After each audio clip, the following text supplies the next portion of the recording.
Oh my God! Look at the sky! The scream came from the edge of the private airfield. Rebecca Ashford stopped mid-laugh, her champagne glass frozen halfway to her lips. The rich guests at the garden party all went silent. A massive shadow swept over the grass, and the roar of jet engines drowned out the music. Everyone's head turned toward the runway. Rebecca's heart skipped a beat. All eyes stayed on the sleek black and gold private jet. Rebecca felt the blood drain from her face. Zerai Voss, the woman who scrubbed Rebecca's floors and washed her dirty laundry, stood at the top of the jet's stairs. Zerai looked like a queen. She was wearing a royal blue gown covered in thousands of sparkling crystals. Her deep brown skin glowed under the sun, and her long, wavy hair flowed over her shoulders like silk. Is that the Voss Kwan logo? Someone gasped. That jet costs $100 million. And that dress, it's a masterpiece. The champagne glass slipped from Rebecca's fingers and shattered on the ground. No, no, no. This had to be a dream. Rebecca had invited Zerai as a joke. She wanted to humiliate her. She had laughed with her friends, telling the poor maid to wear whatever she had, hoping she would show up in something cheap and embarrassing. But Zerai didn't look cheap. She looked like she owned the entire world. She stepped down the stairs slowly and elegantly. She was flanked by serious men in black suits who looked like they lived in the shadows. She looked like royalty, and she was walking straight toward a terrified Rebecca. If you love powerful plot twists and stories that flip everything upside down, hit like and subscribe. This one will blow your mind. 3 days before the jet landed, Zerai was on her knees. The Ashford mansion smelled of expensive lilies and arrogance. Rebecca had been hosting a brunch for her blonde high society friends, their laughter ringing through the marble halls like breaking glass. Suddenly, the sound of a heavy splash hit the floor. Rebecca had accidentally tipped her entire glass of deep red Cabernet onto the snow-white Persian rug. "Oh, Zerai, look at what you've done by standing there so distractedly," Rebecca sighed, though her eyes were dancing with cruel delight. Zerai didn't say a word. She simply grabbed her cleaning kit and knelt.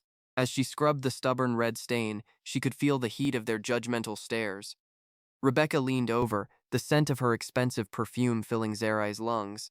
"You know, Zerai," Rebecca said, her voice dripping with fake sympathy, "I actually feel bad for you. Living in that tiny apartment, wearing those same faded clothes every day, it must be so exhausting being, well, you."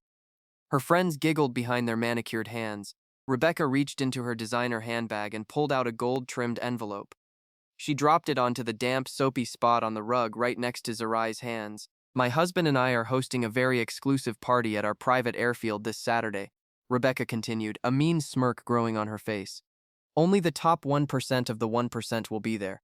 But I've decided to let you come. Consider it a parting gift before you leave us." Zerai looked at the invitation. She knew exactly what this was. It wasn't a gift, it was a trap. "I'm sure you've never even seen a private plane before," Rebecca laughed, turning back to her friends. "Make sure you wear whatever you have in that little closet of yours. I want everyone to see exactly who you are." The three women burst into a fit of laughter as they walked toward the garden. Zerai heard their voices echoing down the hallway. "Did you see her face? She's probably going to show up in a polyester dress from a bargain bin," Rebecca mocked. "It's going to be hilarious. I'll make sure to take a picture of the maid standing next to the jets. My Instagram followers will love the contrast." Zerai stayed on the floor, her fingers gripping the scrub brush until her knuckles turned white. She looked down at her hands that were currently cleaning another woman's mess, but hands that belonged to a woman with a secret power Rebecca couldn't even imagine. Fine. If Rebecca wanted a show, Zerai would give her one she would never forget. She reached into her pocket, pulled out her burner phone, and dialed a number she hadn't touched in months. It was time to call her husband. It was time to call the syndicate. The memory of that night in the penthouse was the only thing keeping Zerai calm as she scrubbed the floor. 6 months ago, the world looked very different. Zerai wasn't holding a scrub brush. She was standing on a balcony 60 stories above the city, wrapped in a silk robe that cost more than Rebecca's car. Behind her, the doors slid open. Kwan Tae-ryun stepped out, the moonlight catching the sharp lines of his suit and the dark, dangerous intensity in his eyes. He was a man who moved mountains with a whisper, the head of the Voss Kwan syndicate, and the only man Zerai had ever truly loved. "You're quiet tonight," Tae-ryun had murmured, pulling her against his chest. His touch was the only thing that made her feel safe in a world built on power and shadows. "I'm losing myself, Tae-ryun," Zerai had whispered, looking down at the glowing city. Everywhere we go, people don't see me. They see the mafia queen. They bow because they're afraid of you, or they smile because they want our money. I want to know if I'm still a good person when the gold is gone. Tarion had gone stiff. He knew exactly what she was asking for. He had spent his whole life building an empire to protect her, to keep her in a world of luxury where her hands would never have to work a day in her life. 1 year, Zerai said, turning to face him. No bodyguards. No black cards. No Vasquan name. I want to live like a normal person. I want to see how the world treats someone who has nothing. It's a dangerous world for someone with nothing, Zerai, Tarion warned, his voice low and gravelly. People can be cruel when they think they're superior. They will try to break you just because they can. Then let them try, she had replied, her chin tilted high. If I can survive a year of being invisible and still keep my soul, then I'll know I'm worthy of the crown I wear beside you. Tarion had looked at her for a long time, his heart warring with his protective instincts. Finally, he gave a slow, reluctant nod. 1 year. But if you ever feel like you've had enough, if anyone crosses the line, you call me. And I will remind the world exactly who you are. They had sealed the deal with a kiss that tasted like a promise. Zerai had walked away from the penthouse the next morning with nothing but a backpack and a fake ID, choosing the hardest job she could find to test her spirit. Now, kneeling on the cold marble of the Ashford mansion, Zerai felt the weight of that vow. She had wanted to see the real world, and she had seen it. She had seen the ugliness in Rebecca's heart. She had kept her soul, but she had reached her limit. The year wasn't over, but the experiment was. She wasn't a maid anymore, she was a queen who had seen enough. The door to the staff quarters clicked shut, cutting off the distant, mocking laughter of Rebecca and her friends. The room was barely larger than the Ashfords' walk-in closet, furnished with a narrow cot and a single flickering bulb that cast long, tired shadows against the gray walls. Zerai sat on the edge of the bed, the springs groaning under her weight. She held her hands out in front of her. They were red and raw from the harsh chemicals she had used to scrub the wine from the rug. Her knuckles were bruised, and a small cut on her thumb stung from the soapy water. For 6 months, she had looked at these hands and felt pride in their hard work. She had proven she could survive without the silk and the gold. But as she looked at the gold-trimmed invitation sitting on her nightstand, the joke that was meant to crush her spirit, something inside her finally snapped. The experiment was over. She didn't need to see anymore. She had learned that people like Rebecca didn't just ignore the invisible workers, they enjoyed stepping on them to feel taller. Zerai reached under her thin pillow and pulled out a small, encrypted burner phone. It was sleek, black, and felt heavy with the power it held. Her heart hammered against her ribs as she stared at the screen. Calling this number meant admitting that the world was as cruel as Tarion had warned. It meant stepping back into the shadows of the syndicate. But it also meant justice. She took a deep breath, her eyes hardening as the softness of the maid vanished, replaced by the cold steel of a queen. She pressed the single speed dial button. The phone didn't even ring twice. Zerai? Tarion's voice came through the line, low and dangerously sharp. He sounded like he had been holding his breath for 6 months, waiting for this exact moment. Tell me where you are. Tell me who touched you. The year is over, Tarion, Zerai said, her voice steady and clear.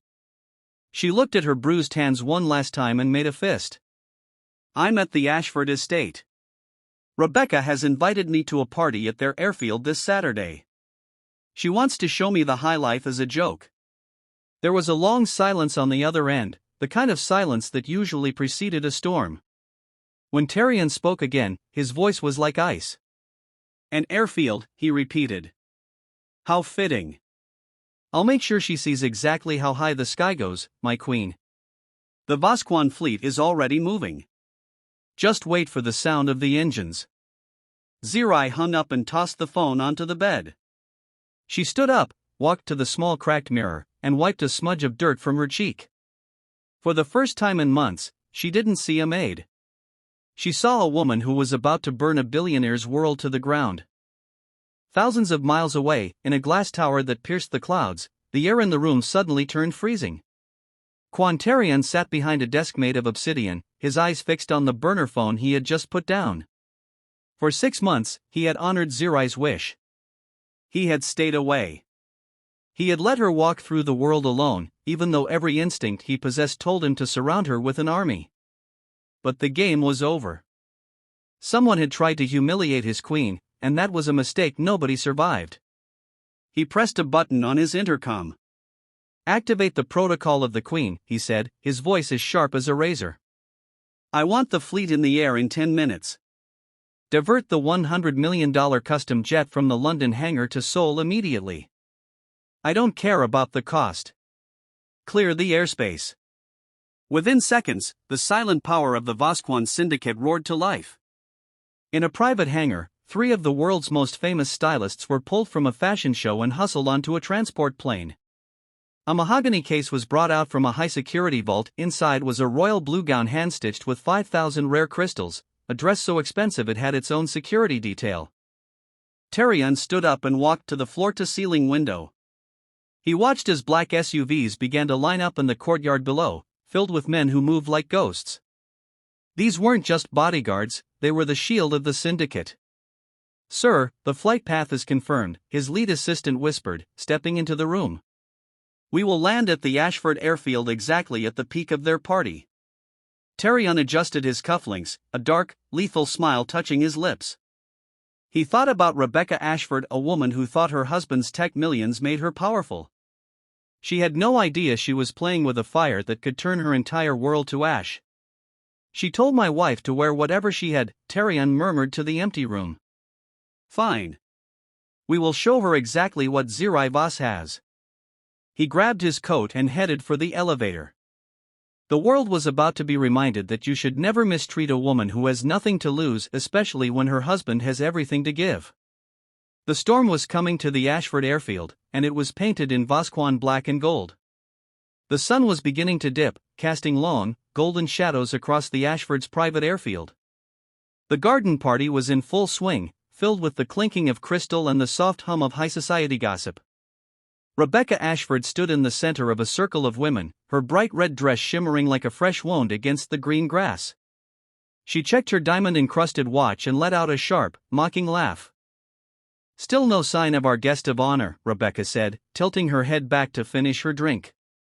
Her blonde hair caught the light as she gestured vaguely toward the empty runway. "I suppose we should have expected this. The bus service out here is notoriously slow on Saturdays. Can you imagine her trying to navigate the security gate in some moth-eaten coat?" Her friends erupted in giggles, one of them even pulling out her phone.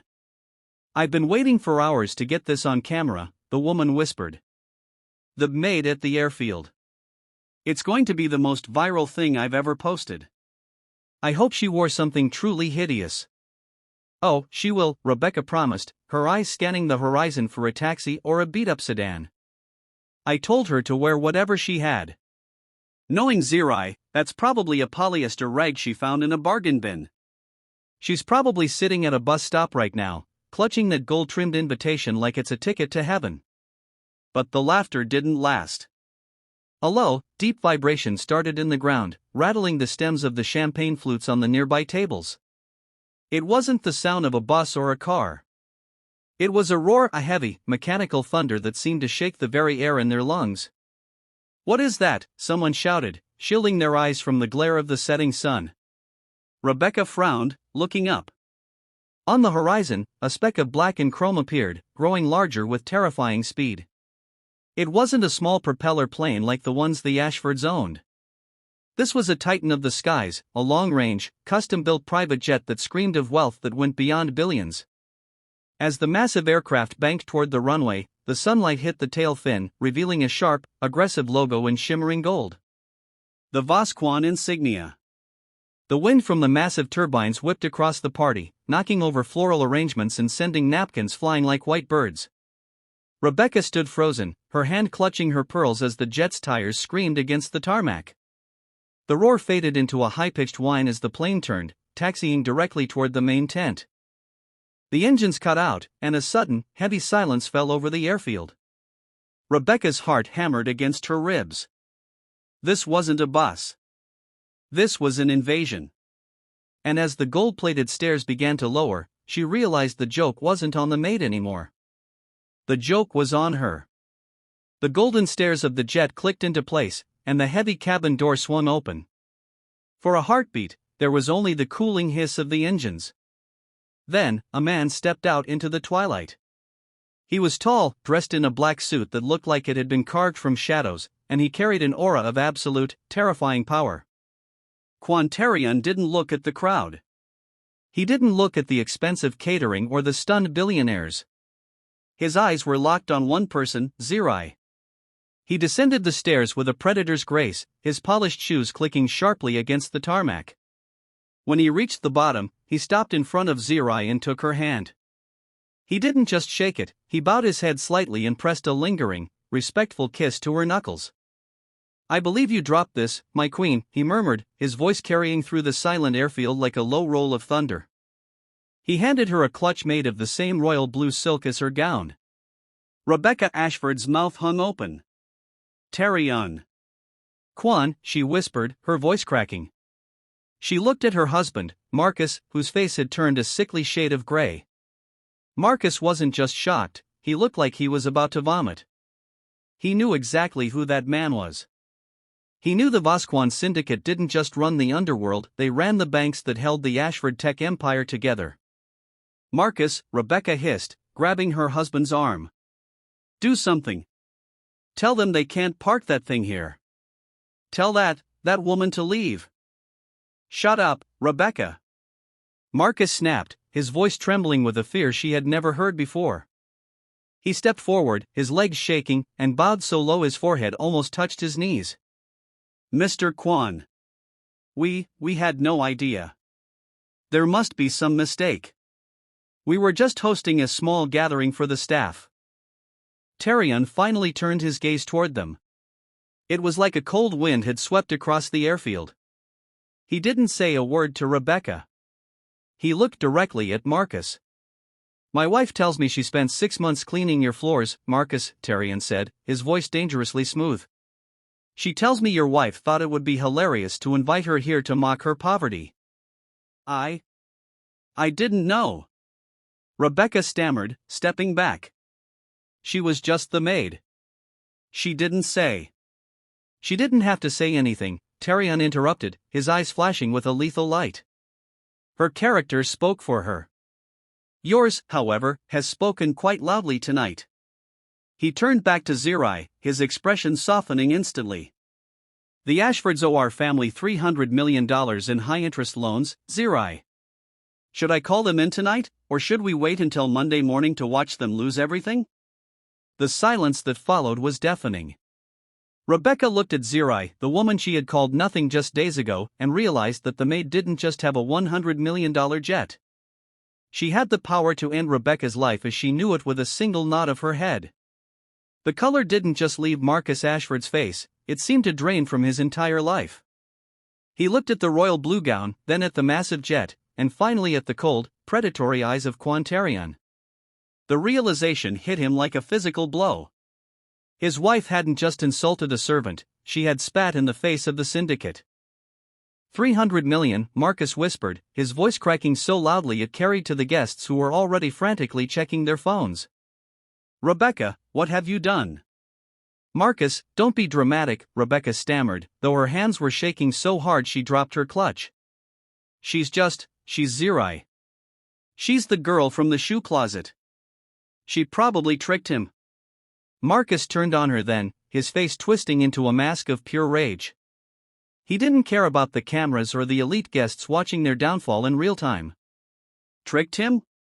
Look at the insignia, you fool. That's the Vasquan crest. You spent 6 months treating the most powerful woman in the underworld like a dog because you wanted to feel big?" "I didn't know," she shrieked, but her voice was drowned out by a chorus of frantic gasps from the crowd. "The stock," someone yelled from the back, holding up a glowing screen. "Ashford Tech is cratering. Someone just dumped 40% of the shares." Marcus staggered, nearly falling over a floral arrangement. He knew that someone was Tarion. With a single text message, the syndicate had pulled the rug out from under his life's work. The elite friends who had been laughing with Rebecca moments ago were already backing away, deleting their selfies and whispering in disgust. Marcus ignored them all and fell to his knees on the hard tarmac, right at Zerai's feet. "Mrs. Kwan." "Zerai, please," he sobbed, the billionaire tech giant reduced to a begging child. "My wife is a cruel, stupid woman. I'll give you anything. I'll sign over the estate. I'll fire everyone who looked at you the wrong way. Just please, don't call in the debt. It will kill us. We'll be on the streets by morning." Rebecca stood frozen, her bright red dress looking cheap and garish in the shadow of the jet. She watched her husband groan in the dirt, pleading with the woman she had forced to scrub wine stains just days ago. Zerai looked down at him, her expression unreadable. She didn't look triumphant or angry, she looked disappointed. She looked at Tarion, who was waiting for her signal to finish the job. The power to destroy a family, a business, and a legacy was resting entirely in her bruised, scarred hands.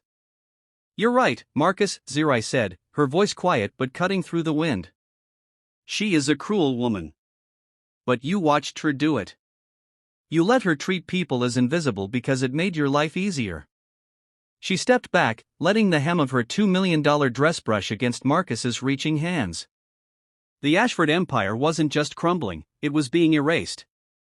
And for the first time in her life, Rebecca Ashford felt truly invisible. The dust had barely settled on the Ashfords' bankruptcy when Zerai returned to the mansion. The gates that once required her to wait for a security clearance now swung open automatically at the sight of her black armored SUV.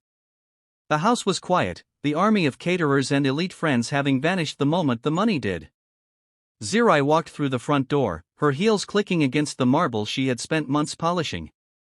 She found Rebecca in the living room, surrounded by cardboard boxes. The blonde woman was wearing a simple tracksuit, her eyes red-rimmed and her hair unwashed. She looked smaller, stripped of the designer armor that had once made her feel invincible. When she saw Zerai, she didn't scream or mock. She simply looked down at her hands, which were stained with dust from packing. "I signed the papers this morning," Zerai said quietly, her voice echoing in the hollow room. "I bought the estate. My foundation will be turning this place into a training center and housing for domestic workers who have been mistreated by employers like you." Rebecca let out a hollow, bitter laugh. "So, this is it? Your big revenge? You take my house and turn it into a dorm for maids?" "It's not revenge, Rebecca. It's a correction," Zerai replied, stepping closer. She looked at the spot on the rug where she had once knelt to scrub red wine while Rebecca laughed. "You spent 6 months trying to break me because you thought I was poor and weak. You thought that because I served you, I was less than you." Zerai held up her hands. The bruises had faded, but the memory of the work remained. "The people you call poor are the strongest people in this world. They survive on nothing. They work until their bones ache just to feed their families. They are invisible to people like you, but they see everything. They see your character when you think no one is watching." Rebecca looked up, a tear finally tracking through the dust on her cheek. "I lost everything because of a joke." "No," Zerai corrected her firmly. "You lost everything because you forgot that wealth is just a coat you put on. Character is what's underneath. I could have destroyed you the first day I arrived, but I wanted to see if there was any kindness in you. There wasn't." Zerai turned toward the door, her royal blue coat billowing behind her. "You used to tell me to look at the sky I'd never reach. Now, you're the one on the ground. I hope while you're down there, you finally learn how to look people in the eye." As Zerai walked out, she didn't look back. She had entered this house to find her soul, and she was leaving with it fully intact. Rebecca Ashford was left in the silence of a house that no longer belonged to her, finally understanding what it felt like to be completely, utterly invisible. The grand ballroom of the Vasquan headquarters was filled with light, but the guests were different this time. There were no arrogant billionaires or cruel socialites looking for someone to mock. Instead, the front rows were filled with housekeepers, nannies, and drivers, the people who kept the world running while remaining invisible. Zerai stood at the podium, her royal blue gown shimmering under the chandeliers. Beside her, Tarion stood like a silent shadow, his hand resting protectively on the small of her back. To the world, he was a man of violence and secrets, but tonight, he was the silent partner in a different kind of revolution. For 6 months, I lived your life, Zerai said, her voice clear and steady, reaching every corner of the room. I felt the ache in my back and the sting of chemicals on my hands. I saw how people look through you when they think you have no power. But tonight, I am here to tell you that you are seen. She gestured to the large screen behind her, which displayed the plans for the Invisible Workforce Foundation. It wasn't just a charity, it was a shield. It provided legal protection, education scholarships, and emergency housing for workers who had been mistreated by the elite. The Ashford Mansion, once a symbol of cruelty, was now the foundation's headquarters, a place of rest for the weary. People told me that power is about how many people you can step on, Zerai continued, catching Tarian's proud gaze. But my husband and I have learned that true power is about how many people you can lift up. Our name used to strike fear into hearts. From now on, I want it to provide hope. The room erupted into applause, a sound more genuine than any fake laughter Zerai had heard at the Ashford brunch. As she stepped down from the stage, a young woman in a simple uniform approached her with tears in her eyes. Thank you, Mrs. Kwan. No one has ever fought for us before. Zerai took the woman's calloused hand in her own, her skin radiant and warm. We fight for each other now, she whispered. As the night wound down, Tarian leaned into her ear, his voice a low rumble. You did it, Zerai. You kept your soul, and you changed mine in the process. Are you ready to go home? Zerai looked around the room at the smiling faces of the people she had once served. She had entered a billionaire's world to prove she wasn't just a title, and she was leaving it as something much greater. She was the mafia boss's wife, yes, but she was also a hero to the invisible. I am home, Tarian, she said, leaning her head against his shoulder. The $100 million jet and the crystal gowns were just tools. The real wealth was the respect she had earned and the lives she had changed. The experiment was over, but her new reign had just begun.